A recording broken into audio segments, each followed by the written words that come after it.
नमस्कार कुजामपोला दर्शकबिन तपाईहरु समक्ष आज नेपाली भाषी भुटनिस र नेपाली भाषी भुटनिसहरु देश विदेशमा छरिएर बसेका छन् भने र नेपाली भाषी भुटनिसहरु भुटानमा नेपाली भाषी बुझ्नुहुन्छ भने आज तपाईहरु समक्ष ओसो किङ ओटिभीमा यो अपडेट गर्न चाहन्छु कि 17 डिसेम्बर मनाउनु उचित छ या छैन त्यो तर्क हरेक व्यक्तिमा फरक पर्न सक्छ र 17 डिसेम्बर मनाउनुको कारण के हो भन्नाले 17 सेन्चुरीमा तिब्बतबाट आएका शासक नावा नामग्यालले भुटान डुअल सिस्टम एउटा धार्मिकी अर्को सरकारी हिसाबले देशलाई सञ्चालन गर्दै ल्याएको थियो र त्यो बेला ब्रिटिश इन्डियाले तिब्बतसँग झडप लडाई गर्न थालेपछि त्यही बेला भुटान पनि गाभिन थाले। त्यो बेला भुटान भनेर नामकरण भइसकेको थिएन किनकि त्यो बेला देश बनिसकेको थिएन तर डुअल सिस्टम दोहोरो शासन भुटानमा थियो। अब त्यो शासन बिस्तारै गर्दै टोङसा पेन्लोप टोङसा एउटा सानो लडाई गर्ने एउटा राज्य जस्तै थियो। त्यो राज्यले अरु राज्यसँग पनि लडाई गर्थे।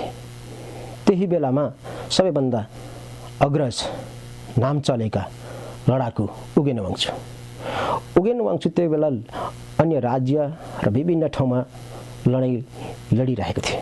त्यो लडाई लडेको बेलामा उगेन वाङचुले सानसानो राज्यलाई कब्जा गरिकन उनले एउटा देश बनाए र त्यो देश बनाउनेमा ब्रिटिश इन्डियाले पनि सम्झौता कायम गरे।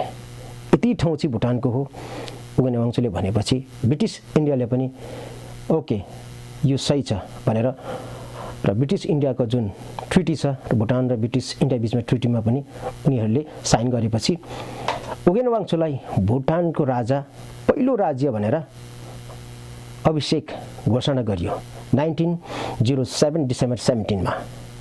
डिसेम्बर 17 1907 मा भुटान एकीकरण भएपछि र भुटानको पहिलो राजा उगेन वाङचु र त्यसपछि सालमा एकचोटी मनाउने राष्ट्र दिवस 17 डिसेम्बर जहाँ चाहिँ राजाले चामलिङथाङ रंगशालामा भुटानको जनतालाई भाषण दिएर र भुटानको राजाले जनताहरूलाई आशीषित अथवा ब्लेसिङ राम्रो काम र जनताहरूको र राजाको सम्बन्ध कस्तो हुनुपर्छ भनेर मिठा भाषण दिने गर्छन्।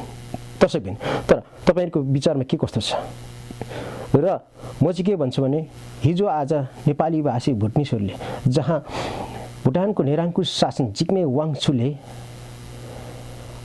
भारतको प्रधानमन्त्री जुन त्यो बेला राजीव गान्धीले इन्डिया पनि र विभिन्न देशमा पनि उनले धेरै हस्तक्षेप गर्थे। राजीव गान्धीले जिग्मे सेंगे वाङचु भुटानको राजासँग मिलेर राजनीतिक खेल खेले र दक्षिण भेगमा बस्ने नेपाली भाषी भुटनिसहरुलाई देश निकाला गर देशबाट लखेटा तनाव गर निरङ्कुश गर र जुन राजीव गान्धीको पालनालाई आज्ञालाई पालना गरी जिग्मे सेंगेले दबाव गर्न थाले।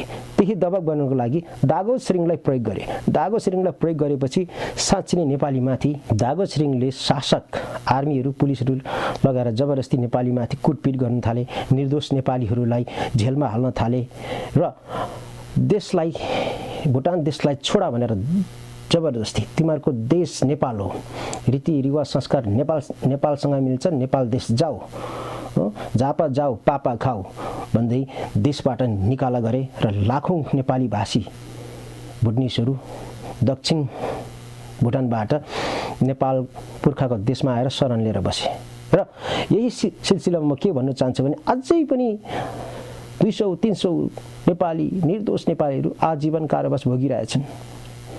निर्दोषी नेपालीहरू भुटानको जेलमा कुइरहेका छन् र म चाहिँ के भन्छु भने 17 डिसेम्बर मनाउनु नेपालीहरूलाई उचित छैन किनकि आफ्नै छोरा आफ्नै छिमेकी आफन्तहरू जेलभित्र छन् अनि हामी राष्ट्र दिवस भुटानको राष्ट्र दिवस मनाउँछौं भन्दै खुसियाली मनाउनु जरुरत छैन।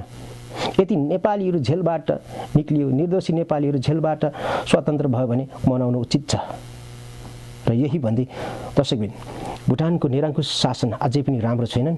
बाहिर देखाउटीमा अति राम्रो भित्री कालो छ, डरलाग्दो षड्यन्त्र छ।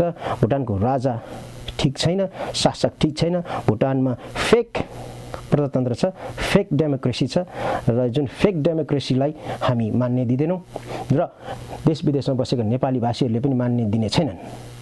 र भुटानमा एक दिन यस्तो दिन आउँछ ताकि त्यो बेला जनताको शासन आउँछ, जनतैबाट, जनताको गरिबको छोराले भुटान देश चलाउनेछन् भन्दै दर्शकबिन आजलाई सोकिङ ओटिभीबाट बिदा हुन चाहन्छु।